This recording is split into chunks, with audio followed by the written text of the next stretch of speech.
আধুনিক সমাজ এখানে বাপকে একেবারে সেট করে দিয়েছে বাপকে। তারপরে মাকে তারা ব্যবহার করে থাকে, কিন্তু সেখানে তারা মানবাধিকারের নাম দিয়ে আবার মার কিন্তু সন্তানকে শাসন করার অধিকার নেই। কিন্তু আবার এই মায়ের অধিকার নেই যে তার সন্তানকে কি করবে, শাসন করবে। তাহলে এই যে আধুনিক সভ্যতা, এটা টোটালি একটা অনইসলামিক সভ্যতা, অনইসলামিক কালচার। এখানে প্রথমে বাপকে সেট করা হয়েছে, এরপর আস্তে করে মাকে সেট করা হয়েছে।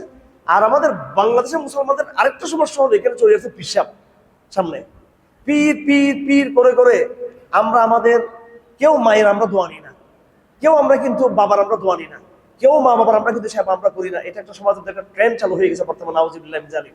বেশিরভাগ তো আমরা তো ফতোয়ার কাজ করি, মুফতি সাহেব আমাদের কাছে আসে, এই ছেলে মেয়েরা এমন ভাবে এরা প্রেম করে, এরা প্রেম ভালোবাসা আমাদের কাছে বলে যে আমি মেয়েকে পছন্দ করছি, আমাকে বিয়ে পড়ে দেন। আমরা বললাম তোমার আব্বা কোথায়, তোমার আম্মা কোথায়, গার্ডিয়ান কোথায়? গার্ডিয়ান ছাড়া বিয়ে পড়ালে, হানি মজাব ছাড়া অন্য মজাব মতো বিয়ে হবেই না।